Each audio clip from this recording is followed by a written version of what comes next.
right. This is Katie Clune and Julia Krause. on behalf of the Samuel Proctor Oral History Collection Program at University of Florida and the Virginia Folklife Program. It's April 22nd, 2023, and we're sitting here with, and I'll ask you both to introduce yourselves. Okay. I'll go first. I'm Father Mike Imperial. I've been in the shore since 2014, and I'm a missionary, religious priest here. And part of my work would be with the Hispanic community. And then since I came, I'm the director of the Migrant Ministry for the shore, and I collaborate with Miss Cathy. My name is Kathleen Bredimus. I've been a member of St. Peter's Parish since 1981, and probably about 15 years ago, 22 years ago, I started working with Migrant Ministry, and then 15 years ago, I became the chairperson of Migrant Ministry, but I really just consider myself a volunteer. And worked under Jim Albright at first, who was the diocesan director of Migrant Ministry, and then under Father Mike, who took over, and we are a diocesan ministry more than a parish ministry, but I enjoy doing it. It's very fulfilling, and it's a bit of an adventure for an old person. Would you introduce Migrant Ministries to us? Well, it's here it's faith-based. It's the face of the Catholic Church entering camps, labor camps here on the shore, and encountering people who may be Catholic or may not, may have left the faith, and through no choice of their own, but just their transient life, been separated from the church and the sacraments. And that's one big, wonderful thing that Father Mike has done, is make it possible for people who aren't in one place long enough to study for this next sacrament to receive the sacrament with an abbreviated preparation course, and thus continue on their faith journey, in the Catholic faith. So it's really just wonderful for all of us to see that happen, because they're very spiritual people, even though they don't go to a church and attend Mass regularly. They're wonderful people. And so that's our mission, is to be the face of the Catholic Church within these camps, and interact with them in other ways, and especially for our Hispanic parishioners who can talk to them and get to know them. It's sort of a link between the camp and the community, the larger community, which is always nice. You don't like to feel like you're in some kind of colony by yourself and not connected. So it's just very rewarding ministry. And as Migrant Ministries, are you talking specifically about an Eastern Shore chapter, or is there also a national network? I imagine both. The Migrant Ministry here has been in existence for decades, and then it is part of the entire Catholic Diocese of Richmond. That would be we would be the frontier in Eastern Shore, and it stretches also somewhere in nearly West Virginia. But in here, the idea was to impress the community that they belong to a greater. They're not away. So the idea is to restore dignity to them, even though they're too far.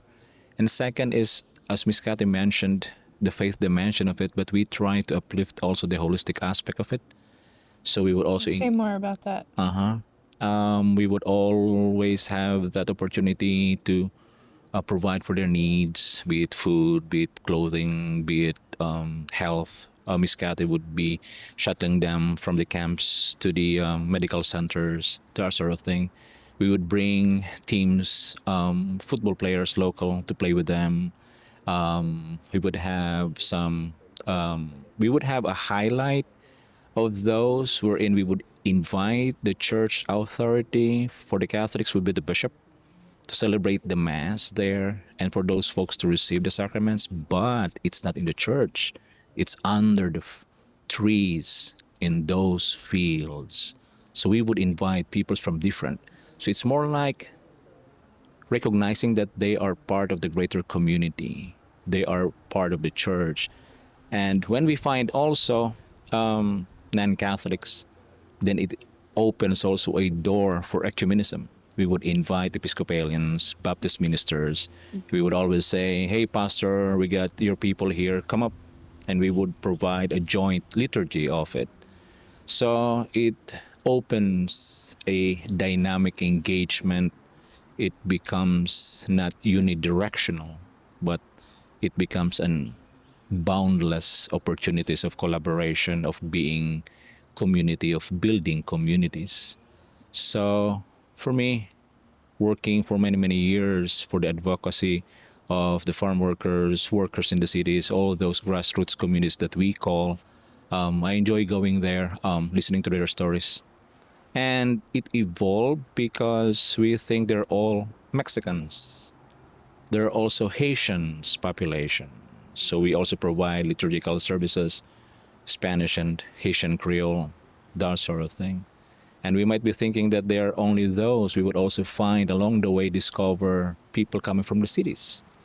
So basically, it's our way of reaching out to these people and impressing to them that, hey guys, you may be speaking a different language, you may be have a different color, you may be like coming from different country, but you're welcome in the shore. And we would mobilize the local communities as engagement for them. So it's neat. It's a good opportunity, and we would also learn from them, especially the life, how it is to be working in the camps. Do you collaborate with other denominations on this ministry, or are there other Christian groups doing this faith-based work on the shore, or is this mostly led by the Catholic Church? It is I would say it's for us, we initiate as a faith-based community, but we also open it if we encounter, let's say, coming from the south, then it would be like probably Baptist, that sort of thing. And we would invite the Baptist minister nearest on that camp and say, hey, pastor, hey, minister, can we collaborate in providing an opportunity of prayer for these people? And it proved to be a positive engagement. So if we find Catholics, we say Catholic Mass. If we find Baptist, then there's a Baptist worship. If there is Episcopalians, then we invite a priest from Episcopalian. So we respect different faith traditions. We would always say everyone is welcome. This is a worship of one God, and everyone is invited to gather and pray. That sort of thing. So for us, it's a good opportunity to reach out to them and then uplift them by their faith, by their culture. When we started, we called the program Encounter. So it's more like meeting Jesus in them, seeing the Christ in us. And so therefore, having said that, it's an encounter of culture, and we offer those aspects of culture with this faith. It's also an encounter of hands. We bring donations, shoes, long sleeves, especially if it's going to be hot. And then also encounter of hearts, which is fellowship. We would always have that feast. We would always bring food, and it would be like a party in the camps. So it was nice. And when you say when we started this work, we called it Encounter, is that in regards to when you came to the shore in 2014? Or Yeah. Okay. Because when I came here, Miss Cathy has been here, and then I was still like newbie here. And it's like, how do you do, guys. And then we, of course, we go to the mass, and there has to be some way of packaging it. So we call it encounter program. So when you encounter, you don't put label, you Right. don't put any tag on it. You It's don't just have an to commit. Exactly. And we would also invite networks from across the bay, Tidewater area, as far as Richmond area, and also as far as youth group coming from Maryland area. Miss Cathy can add on those people who would come from different areas.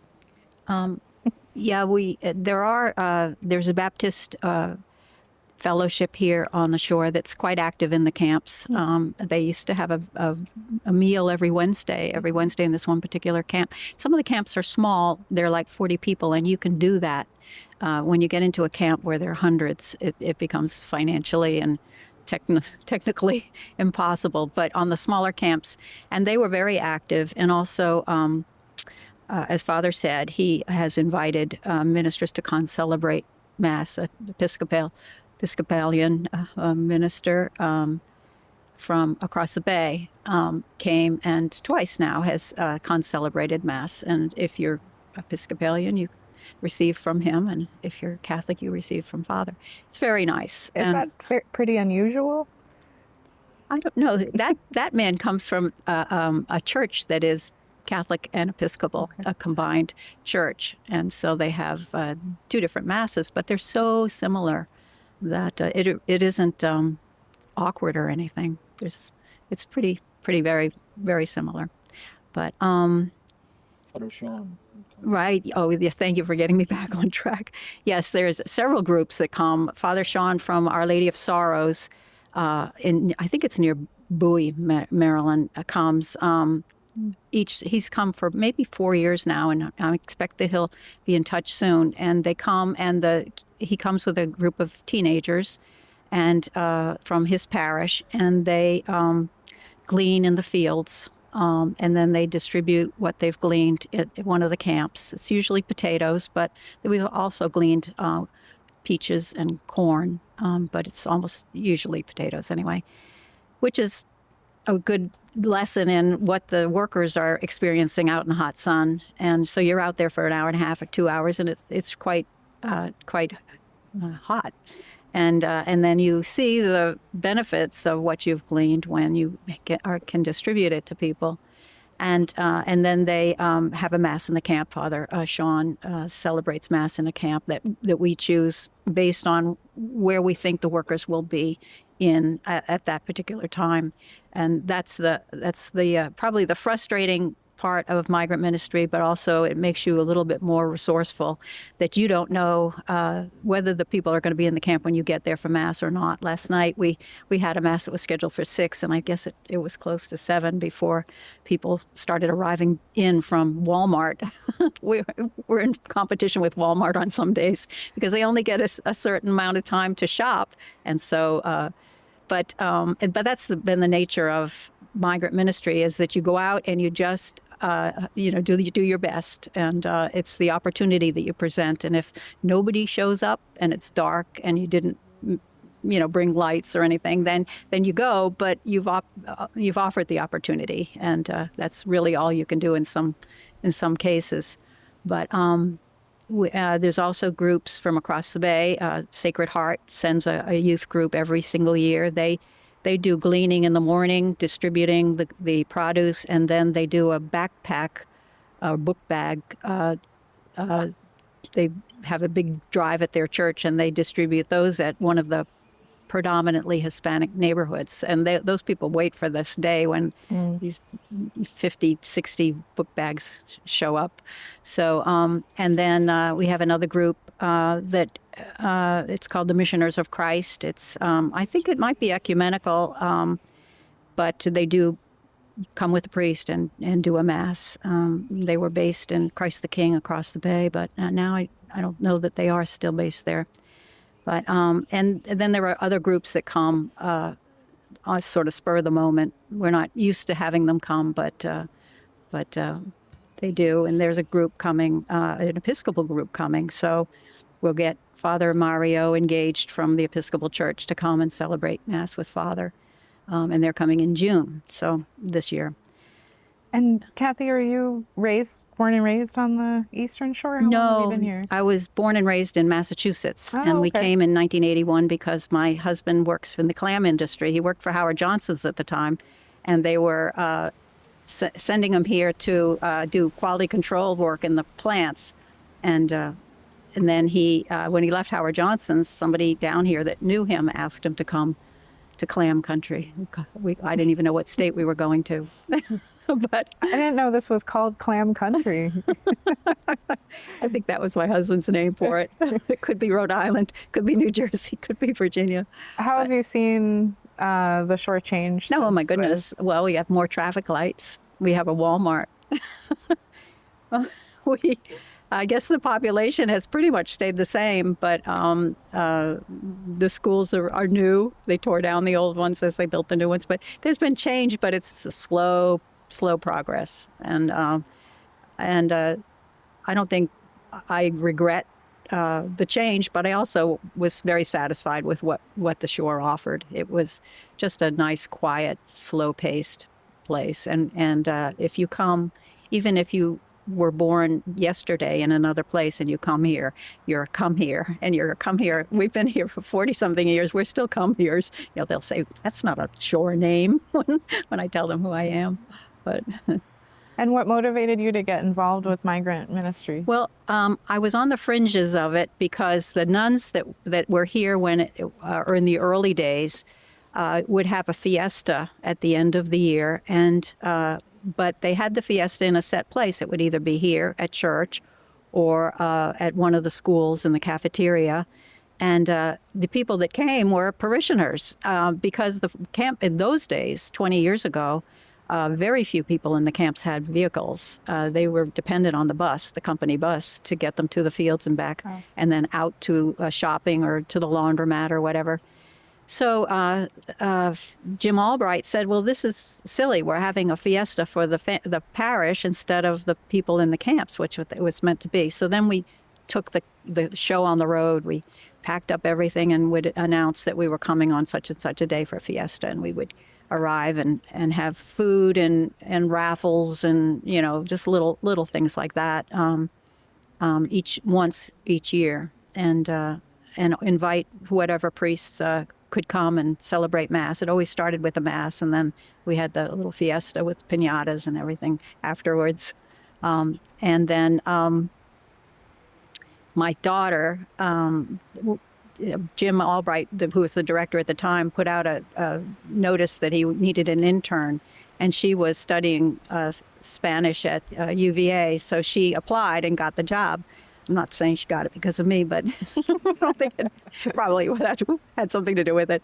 And she asked if this fellow that she had met in Costa Rica could come too. And they're married now with 4 children. But he came and stayed with us for the summer, and they went out to the camps and as part of that program. And I thought, well, if she's going to get really involved in migrant ministry, I'll jump in too. And so that's when I started. It was in 2001, and we worked together, and it was lots of fun. So I stayed on. She went back to school and never looked back, and I just stayed on because it was so much fun.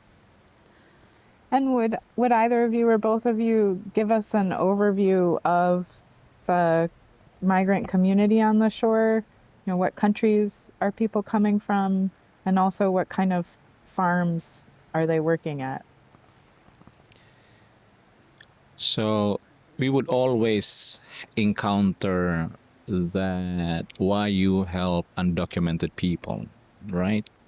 But to set for this conversation's sake, they come here with agricultural visa, which is H-2A. So therefore, it's about the lack of knowledge about the presence of the farm workers here. Second point is they come from Mexico, right? Mexicans would come. There are also some who are now, for many, many years, working here. They already live here. And Haitian populations, basically, they are based in Florida. Now, they would be working here for, let's say, 10 months. So we call it, you follow the crops or the hot weather. They would start Florida, Carolina, and then here. When cold weather would seep in the shore, then go back there. And there are from Mexico, shuttled by bus, from Monterrey, and then coming here. So basically, that's where they are from. Now, in the recent years, we also encountered some guys. We thought they are from Florida, but they were from Baltimore, D.C. area.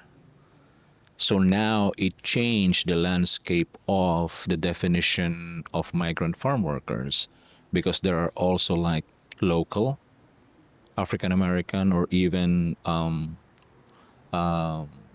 white or black or Hispanic would come in here from the city, from Mexico, from Haiti to work. So basically, that is the origin of these farm workers. We would always say, okay, guys, who are the first timers here? They would raise their hands. 2 years, 5 years, 7 years. We would even ask them, hey, why don't you like stay here? And they would always say, no, my families, they are in my country. I am guaranteed to work for 10 months. Well, why would I leave my family there? So basically, after they work here for 10 months, they come back to their family and then process the paper, rehired. So it's pretty much consistent, I would say, in terms of employment. So again, it debunked the idea that it's one of those like they jump off the ship and they will stay here. Is it mostly men? It used to be families. It used to be children in every camp and women in every camp, and you had a feeling of family, and it was really a nice, warm feeling. And then the farmers started getting stingy about whether they provided housing for non-workers, and they would only provide housing for workers. So if the woman didn't work, then she couldn't come. And if the children were little, she'd have to find somebody to watch them while she worked. So it got to be more and more, and it still is now, that our camps are all men. Last year they brought some women, Hispanic women. Now the Haitian camp is mostly women and some men, but they work in the packing houses, so they're not out in the field, and they tend to be a little bit older in age than the Hispanic workers. Haitians typically work in the packing houses versus Yes. the fields? Yep. Not in the fields. Yeah. And there, I guess, about maybe 150 Haitian workers at one particular camp, and there may be several scattered across other camps, but basically it's Ames Camp, the great big camp, has a Haitian part. And last year they had Hispanic women there too. So, but that was a plus. We had lots of donations of women's clothing, and we have to give it to the thrift shops, but we could actually use it last year. Has it been challenging to find people fluent in Creole to help you reach those communities? I would say the landscape here changed too.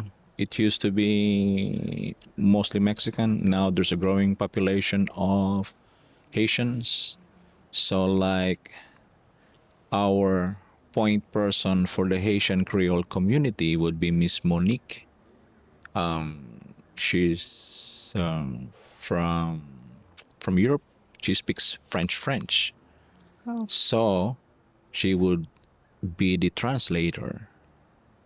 Now, like for me, I don't have background in French.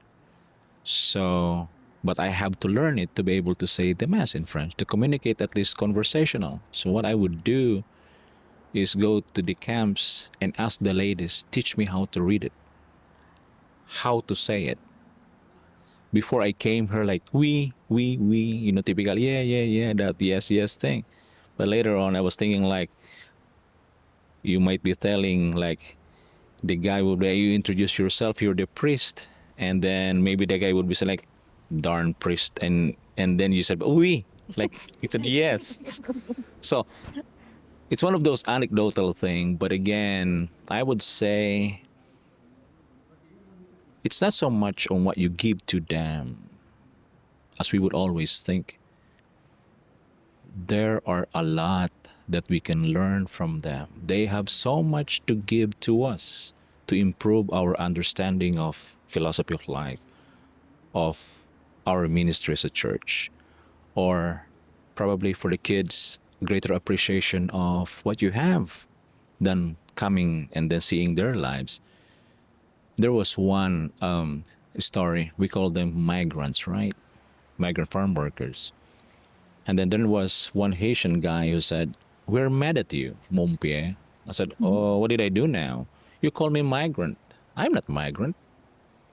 I said, "Okay, tell me then, explain it to me." I said, "Well, I'm from Haiti. I have papers that the permit to work then when they had, what do you call this one? The when they had earthquake, they were given the opportunity, TPS, temporary permit to work, that sort of thing. And that guy whom I encountered in the camp owns a school in Haiti. So true enough, why would we call them migrant farm workers? I own a school in city. So it again taught us that maybe they feel the pejorative understanding of that label. So we started initiating them like the communities of Ames, communities of Del Monte. So we just simply say, for the Mexicans, they call themselves the community barrio. So we call them Barrio Ames, Barrio Del Monte.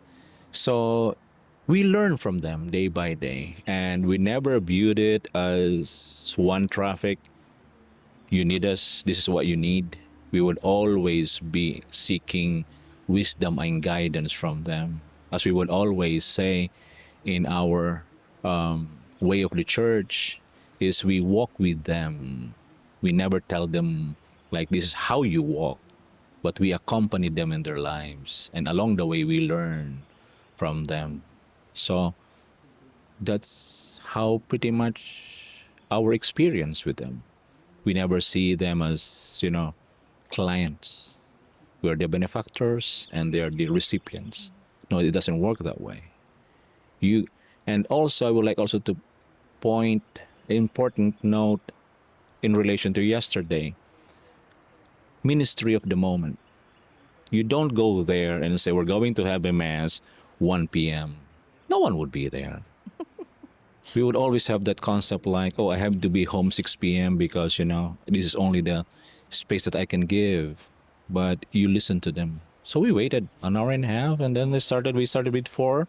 And then later on, men came, and men came, and men came, and this has always been the case.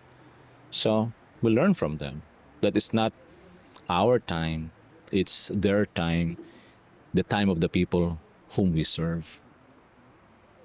Have you witnessed differences in faith traditions that you'd like to speak to? For the Mexicans, I would say, for the Catholic perspective, so there's Mass, communion part. And during communion part, when I first said the Mass, it's okay, come up for communion. No one came. You know why? Because they firmly believe confession is necessary to receive communion. So, no confieso padre, no se puede comulgar. So I cannot receive communion because I haven't done confession. Second point that I would like also to emphasize, during the solemn consecration, when you're going to that important part of consecration, everyone in the camp, men would kneel on the ground. Even on gravel, they'd kneel down. Yeah. So meaning to say then, that space under the tree, that space in the field, because of them, it was made sacred. And for us, with the dimensions of faith, we may see it like maybe it's just cultural thing, but we never know how important it is. So we learn that importance of faith, which in a normal setting we would take for granted. We lost that sense of the profane and the sacred. And people who would come would be amazed. They would witness it once again. Like, oh, aren't they? Why they're kneeling? Everyone else is. Everyone would have that sense of respect for the liturgy. So, And also because they don't feel worthy of communion because they've been away from the sacrament of reconciliation for so long, they come up with their hands like children do and line up like that. And as Father said, it's eye-opening. At first, we're used to it now, but other people coming with us, groups from somewhere else, have been moved to tears because it's such a humbling experience. And it brings you back to the ground floor of your faith because they're so they're so simply pious. It's not all blown up and everything. They're just quietly pious and people are just moved by that simplicity. Cathy, have you witnessed any cultural traditions over the years that I'm taught used you things? their devotion to Our Lady of Guadalupe. I came here and I didn't know anything about Our Lady of Guadalupe. I didn't know the story of San Juan Diego or anything, and but they are so devoted to her. And we have an icon that we bring to Mass, just a big picture. And after communion, they kneel before it and bow before it. They're just very fond of Our Lady. I'm just trying to think. Flowers, we'll bring that, and people will put flowers in front of it from time to time because it's like an offering. It's just a very nice, way of showing respect or showing love for their faith. I can't think of anything in particular, Father. Can you think of any cultural? Haitians, we would always be used to having worship. You got musicians coming in, right? In here we get the bands. So for the Haitians, of course, in the community, we don't have that type of music. And then I asked the ladies, we have to have a music. Guess what? You got that simply clapping their hands, upbeat African music. And it was like a party of music that is being sung during the liturgy. So meaning to say then, it's not so much about the stereotypical structures of celebrating it. There's so much spontaneity of it. All we have to do is be open to it and then appreciate it. That's one thing I realize. We would always be so technical on things. We need to have this, we need to have that. But for them, you just be there and everything's cool. Mm-hmm. Cathy shared a little bit of her. Do you have a thought you want to? Did you have something you wanted to say? I was going to transition. No, Father. Go ahead. Spurred a memory. Just groups of men, and there may not have been migrant folks who just arrived, but or farm workers, but groups of young men coming to church together. And I thought, where do you ever see that? It's like they get to a certain age and they just don't need it or whatever. And it was always amazing to me to have a group of young men, unsupervised, their mother isn't dragging them in or anything, and come to Mass and pray with us. And I don't know where they came from, but it was just amazing to me in this day and age. And this might have been 20 years ago, but still, it was amazing. And there was something else, I can't remember what it was, Father, when you were talking about the Haitians, that they all know those songs. You know that they're going to Mass, regularly where they're coming from. And it really, you start getting into it because it's so spontaneous and they have loud voices. A lot of women in the Haitian camp and a lot of women voices. It's really moving. You mentioned you bring in bands for service. Are they local or are they Latino folk musicians? Say a little more. So in this, we would have probably 4 or 5 bands. And then when you attend the worship, like for me, we're used to like, typical, piano, and then you have the cantor. But for the Hispanic, it's reggae music. It's upbeat. So you have that thing, and it brings the liturgy alive. And you would have even the kids engaged. So again, it should be viewed as an effort of the entire community in the shore. So music, yeah, we got bands, like live bands. It's cool. Do you have a question you wanted to ask? Oh, yeah. Earlier you mentioned that your work goes into like increasing access to the sacraments. Can you guys expand on that at all? Okay.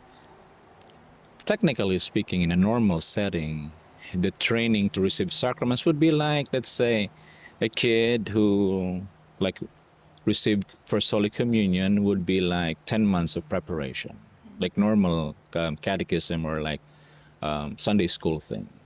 But for them, they're only here for a few months. So we would encounter when we were new, we would pitch in on our touch-based opening mass with them. Anyone who would want to receive sacraments, come on, hop in, because when you go back to your country, at times, it's 2-year prep. So with their mobile lifestyle, they will never be able to access it. So on the earlier part of the initiative, it's always experimenting.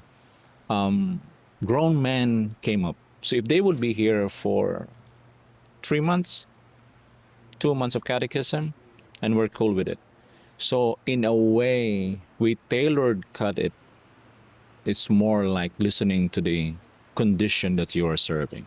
Why push the normal where they are a mobile community, they are a mobile church? If they would be here for 3 weeks or a month, it's fine. It's okay. Then when they come back, then we do catechism again. So that was also breaking down the barrier of the man-made rules that became a deterrent for the people to participate in the life of the church. So as one canon lawyer said, like for me as a priest, when we find ourselves in the rigors of the law, our role is to find loopholes so that that person can feel welcome, can receive sacrament, and be part of the church. So yes, by law, it has to be 2 years, 10 months. But again, the point is to offer that opportunity for them. So we work with them. So we're able to provide, 20 men, grown-ups men, baptism, First Holy Communion, confirmation. There were times wherein we had weddings too, right? So we had the weddings, we had it in here, and then we had a party in here, and everyone in the community pitched in. You can invite people, and then we had also people in the camps who came, so it became a community celebration, which that was the original intent of the community. But later on, we tend to be like, we get bored and we put so much rules, and now it became our, chain of not being dynamic of it, not being creative. In 2015, we had our first sacrament mass where we had a preparation for the people receiving. It was all baptism though, and 24 children in the camp were baptized, and we went thinking we were going to set up tables and chairs and everything. The camp people had rented tents, white chairs, balloons everywhere. We were just knocked off. I was like, oh my goodness, they just jumped in and were part of it, and they just were so happy to have this happen. And then the next year it was mixed, adults and children, baptism, First Communion, confirmation. And one fellow who was baptized the following year was God godfather to his nephew in the camp. So he wouldn't have been able to be godfather to his nephew if he hadn't had the opportunity to be receive his three. He received his three. He was baptized, First Communion, and Confirmation, and so he was eligible to be a godfather. And the next year, so it was kind of nice to see that continuation through the family. Yeah, absolutely. Something I've noticed, I come to the Eastern Shore almost once a year for my whole life, and I've noticed a lot more Spanish language churches even along 13. I'm sure there's many more off of the main highway. Mm-hmm. Are those mostly Catholic, and do you support those? Could you speak to that development? Before, the marquee would always be like English, right? But again, now you see, as you observe, Spanish, right? Now, they might be coming from Mexico or Guatemala.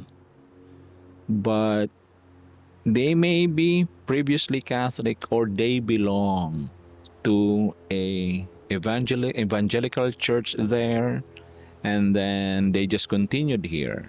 Or they found community in the Baptist community, or they found camaraderie in different churches.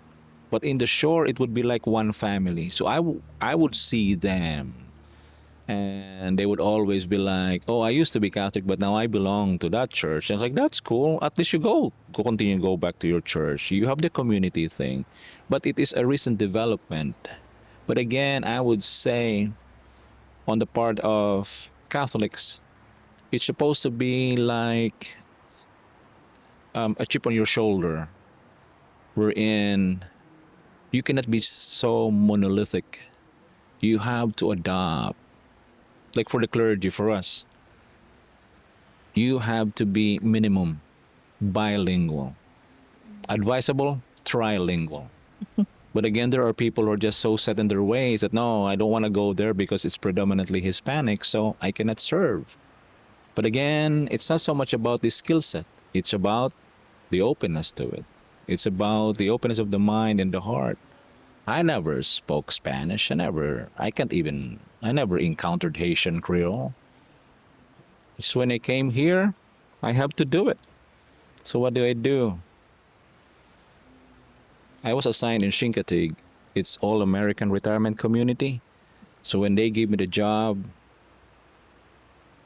my house became a Hispanic house. TV, radio, everything would be Spanish, just to learn something about it, to be familiar with it.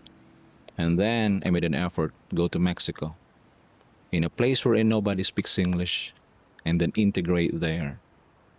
Go to the market, observe, converse, and speak. The communities, they don't expect you to be fluent because it's not your first language, but they're happy to see that you are trying. And most of them, they understand English. But it's just that you become part. We were brave enough to get out of our comfort zones just to express our solidarity, that walk with them. So, yes, it changed. There are now growing bilingual services.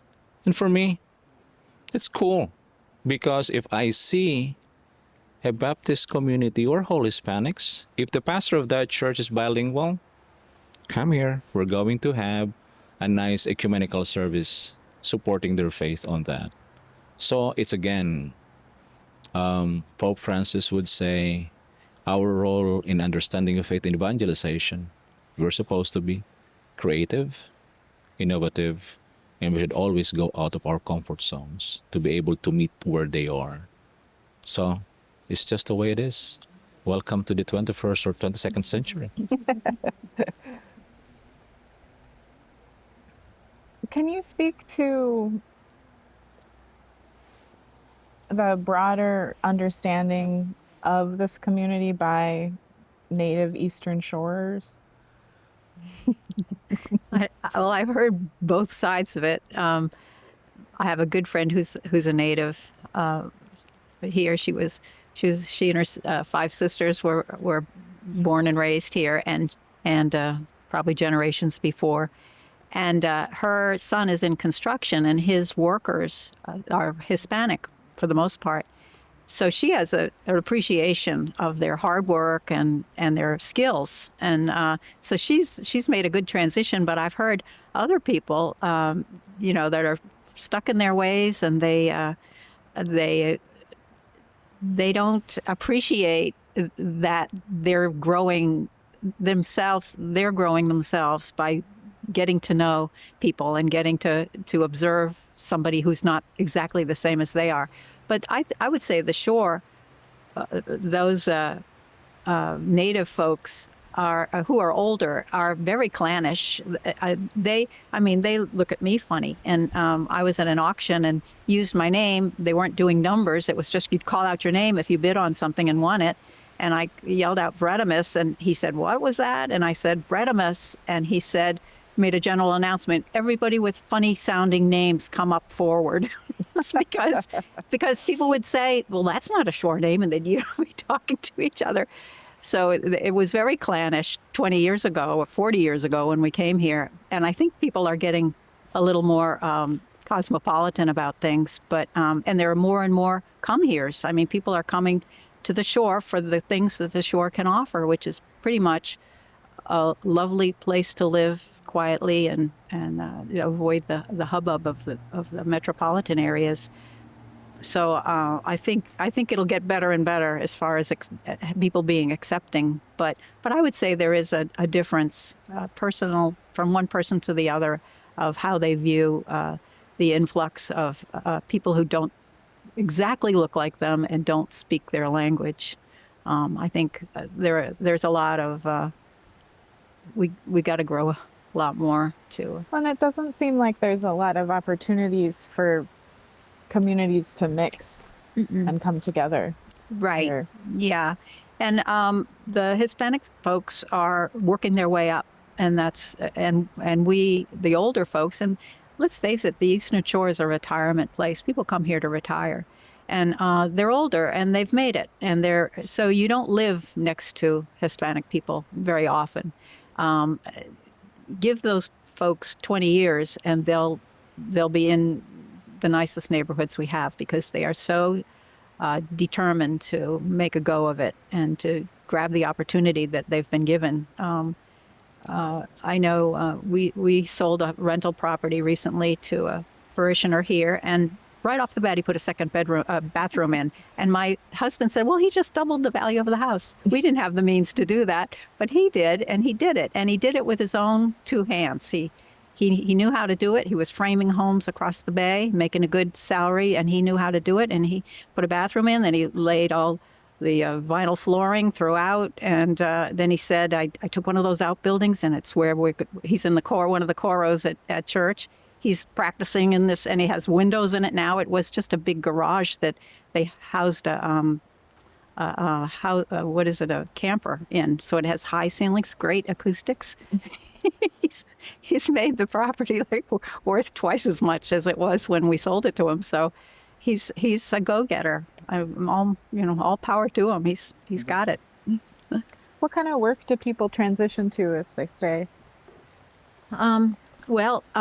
They usually work in the chicken plants to begin with, which is unskilled, hard labor, or they work in the nurseries, which is outdoor, and it's a lot of time off because of the weather and the seasons. So that's a lot of women work in the nurseries, and also they start their own businesses. They're very great entrepreneurs. They do cleaning businesses. Two sisters at church have a cleaning business, and let's see what for women. Trying to think. Oh yes, right. Several parishioners have opened either construction companies or stores. These grocery stores that specialize in Hispanic foods. So, and made a good go of it. They do pressure washing. I mean, they're just really hardworking. Whatever you want done, you'll find a Hispanic person who can do it for you. and good quality work too. So. What can people who live here or maybe even visit here do to help improve the quality of life for migrant farm workers? Well, I think just as far as integrating them into the community for the months they're here, some are here for quite a long time. They're the double crop system. They're here in October and November, and they come in March. So for most of the year, they're here on the shore. And I think just people, a different mindset to welcome them. The old saw was, well, they send their money home and don't spend it here, and I'm thinking I would much rather have somebody who supports his family in Mexico as my next door neighbor than somebody who buys the latest cell phone. I'd much rather have that person for a neighbor. Everyone just sends their money to Amazon now anyway. Right. Yeah, it's and the other thing was that people started resenting the fact that signs were in English and Spanish. It's like, well, what's this? They need to learn English, and they will. And the second generation in school, and the kids pick it up like that. They will learn it, and if they don't teach it to their parents, it'll happen in that generation. So, and it's if you see a sign in English and Spanish, you can learn Spanish. I mean, you've learned a couple of words, so use that as an opportunity for yourself instead of, wishing that it wasn't that way. I don't know. It's just a mindset. If people can just accept the wonderful situations that these people afford, I've just noticed how patient they are. They're just patient people. You never see, they'll stand in line forever and everybody else is getting fidgety and what's going on? They need to open another cash register and everything, but they're just, and they've got the crying babies and everything with them, but they're just patient people. We can learn a lot from just being around them, but it takes changing your whole attitude and not locking yourself into a we and they situation. They're here, and we're lucky that they're here, and that's the attitude that everybody should have. But people are set in their ways. It'll take maybe another generation. Look at soccer. Soccer 20 years ago, nobody played soccer. I mean, it was football. It wasn't soccer. And now, the coaches just love these Hispanic kids that have grown up on soccer and not on football or not on basketball and the schools do really well, and they get a name for themselves because they're the champion soccer team on the shore and everything. So, and you look at the names of the kids; they're all Hispanic kids that are bringing this great thing to the school. So I don't know. They just have to have a different attitude. It's an attitude change, and that's probably the hardest change to make is changing the hearts of people.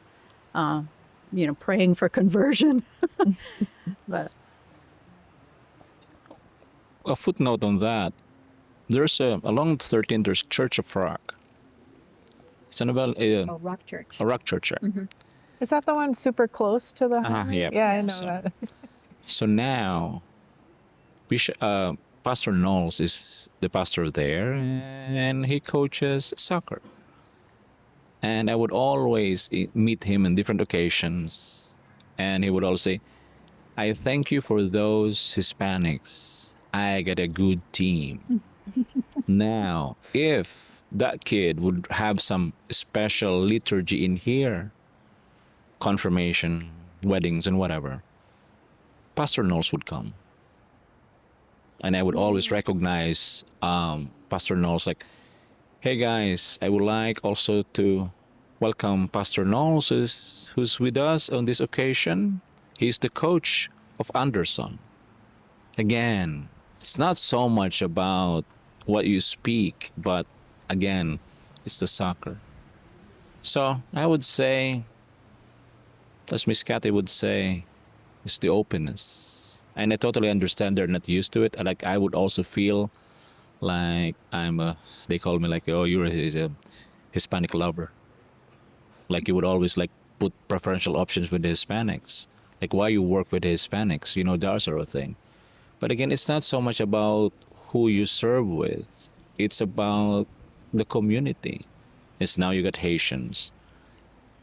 Last point, Paschal Vigil. That was the highlight of the Holy Week. We would have 7 readings. Ancient times, it's all English, right? Now, we had English, Spanish, French, Tagalog from the Filipino. We got Vietnamese, and we have a Guatemalan dialect. Wow. And we have that French coming from Africa. It's just that everything has changed.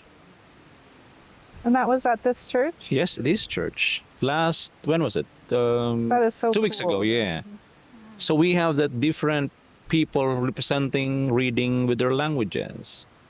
And I learned is when we find difficult to change because we are resisting change and we get ripped apart of it. But if we just simply accept and open and let go, then change would be easy. That's what I learned from this community. Any final questions for you? I'm headed towards the landing of this. I would like you to say just a few words about your career and where you're from, because I know you said it to me in the room, but give us a sense of your broader arc. Okay. Deep sigh. Sorry. What were we gonna say? So, I'm a Roman Catholic priest. We are sent here to help the Catholic churches in America who lack manpower. So, in my old life, I would say I work with the grassroots communities.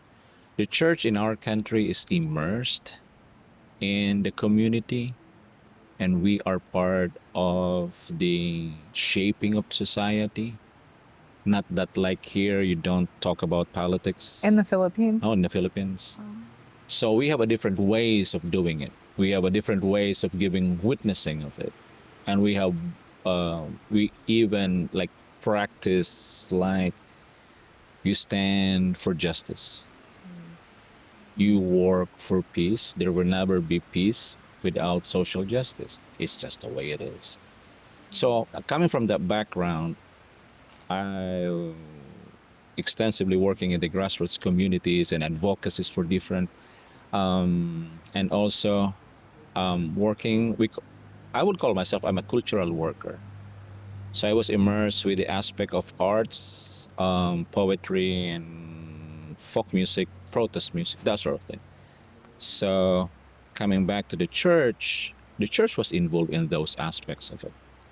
So now I was assigned in the academe in my country. I was the dean of college there.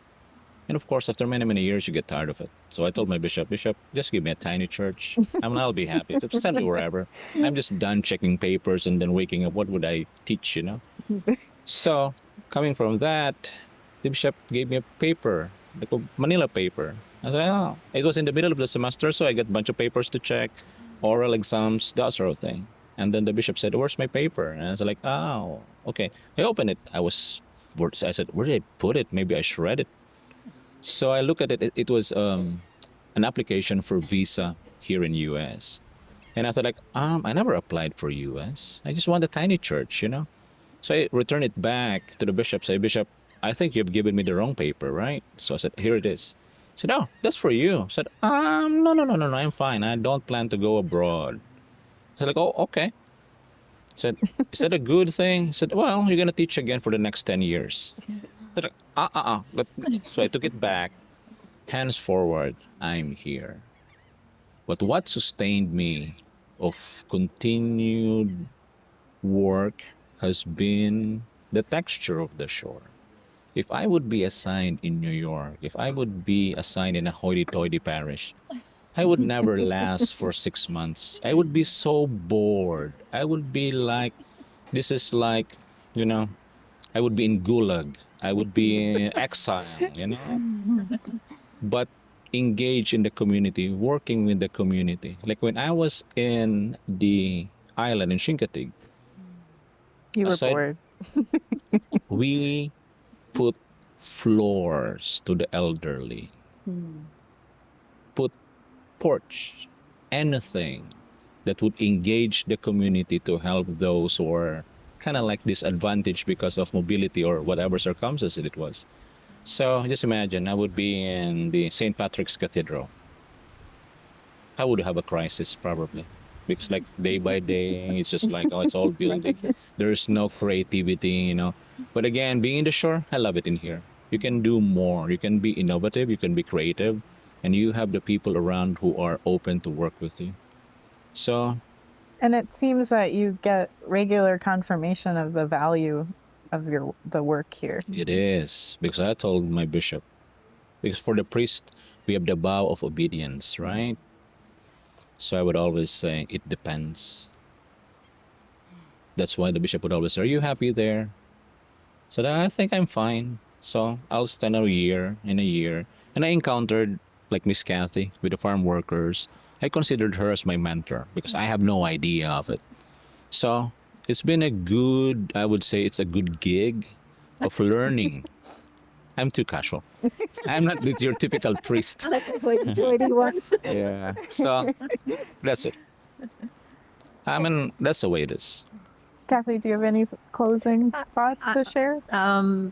Well, we're very fortunate to have Father because he's a lot like the former director is resourceful and you work with what you have. And there aren't a lot of resources on the shore. We see them coming from participating and donating parishes across the bay. And we think, well, we don't have anything like that. But as long as they're willing to help us out, we don't need anything like that. They can bring it over, and then they're part of the great fun that we're having. Just I don't know. It's just uplifting to be a part of something that that teaches you as you stop thinking that you're doing the teaching. You know, you're learning and you're growing and. I just think Migrant Ministry is just wonderful, and it brings out. You have to, like Father said, you never know when things are going to happen and what things are going to happen. And I remember one time it started pouring rain in the middle of Mass, and there was a bus there, and we just moved everybody and everything onto a bus. We had the altar in the center aisle of this bus, and everybody's sitting in the seats. But it was like, okay, well, what can we do? It's pouring rain, and we're in the middle of things. But that takes a special kind of person to be able to not start crying and give up. So it helps you to be that kind of person where, I'll wait. Yeah, I'll wait till they get here and you're getting eaten alive by mosquitoes, but you're going to wait for that bus to come in so that you can have your Mass. Did you have a question? Yeah, I do. My name is Rachel Hodet, and I was wondering how do you all see the role of, I guess it's a two-part question. How do you all see the role of the church in service and working alongside migrant workers for protecting and just being amongst one another? And how does the church here specifically protect migrant workers and make them feel comfortable and integrated into community, and also just you mentioned social justice. So how do you make that all work with each other? So in terms of advocacy, when you have farm workers, it's a multifaceted thing. You got the legal aspect of it. You have the legal advocacy. I call it struggle. I mean, it's just a plain and simple at it. You get the legal struggle, you have the advocacy struggle, you have political struggle, and all those things. You have the cultural struggle, economic struggle. It's just the whole package of it. Now, the American church, I would say, not coming from my experience, would have a different mindset of it because of that great divide of separation of church and state. And it's very indicative that you cannot be too politically involved because that would kind of like tinker this sacred separateness. I call it separateness. But again, as a church, we still continue to provide the accompaniment we walk with them. And if there is a struggle for workers' comp, then we have a team of legal who would address it. If there would be an immigration thing, then we refer them to an immigration lawyer. We open that hall to the embassies. Guatemalan and Mexican embassies, they can come so that they can renew their visa. We would also have teaching here like, hey guys, por favor, take your DMV thing, that sort of thing. So, Did you help during COVID? COVID was, COVID, everything got shut down, right? We weren't allowed in the camps. We weren't allowed in the camps. But later on, we would inch by inch go back, bring some stuff like, the hand sanitizer thing, mask, that sort of thing. And then probably because of Miss Cathy and those who had come before us, they established that presence. The camp in here isn't owned by one individual of a family. It's a corporate farming. Del Monte, Cousins, big companies that would have areas of cropping across Eastern Seaboard, Florida, Carolina, that sort of thing. And we reached to that degree of understanding that when we come, there's no such like, where are you guys from? Where's your paper, like permission to come? They never questioned. Through the years, we're able to establish that presence of non-threatening, that, hey guys, we're not here to create union, guys. We are here to build communities, and there's a specific issue, then we try to sort things out. We are also open in collaborating with Eastern Shore Rural Health to provide greater access on health needs in the camps. We collaborated with the Accomack and Northampton educational system so that the kids there would be able to, when they are here, get some classes, continue their school thing. So again, in the advocacy for the holistic person, multidimensional, or I would simply say we should uphold, defend, and protect the human rights and international humanitarian law, irregardless of the circumstances we find ourselves in. Big city, rural community, wherever it is. Maybe that's the way I view things.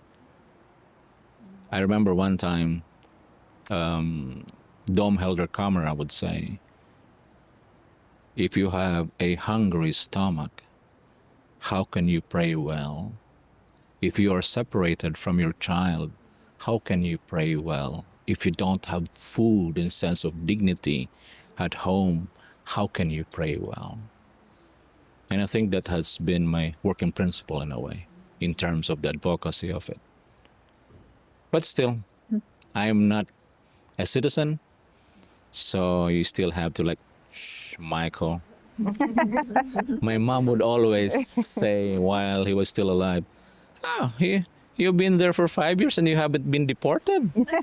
You're making progress. Well, Father Mike and Cathy, thank you so much for sharing insight into the incredible work that you do here and for giving us a window into your faith philosophy. Very powerful. Thank you. And Thank you for taking the trip and coming here. Yeah. And then I would just say about the your question that we try not to get involved in legal terms or workman's comp and work hours and how much wages and everything. But there are agencies that do that, and we just refer because we've already been told if you're trying to unionize these guys, you won't enter the camp. We Sure. won't let you in. So we have to. We know what we can do and what our job is, and we don't want to jeopardize that by delving in other things. So we have legal aid here for them, and all kinds of support that way. We just refer them to it. on my note, I would like to thank you guys for coming in the show, for putting us in the map, for upholding the life story of the people in here, for upholding that, for being cultural worker, Yep. because what you do would reverberate time and time henceforward, for capturing the sentiments. The guys were talking, what is this thing? Are we going to jail for this thing? So like, we're like, ah.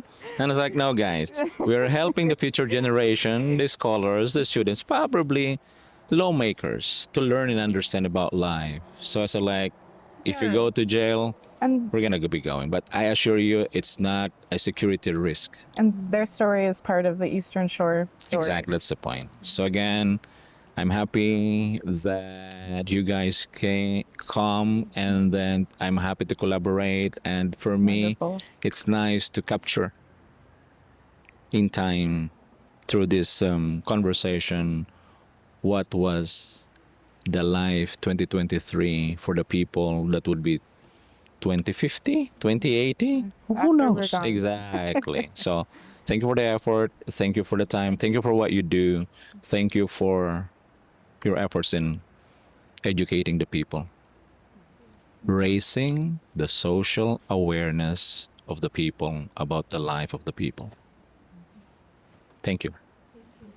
That was an exceptionally powerful end to an interview.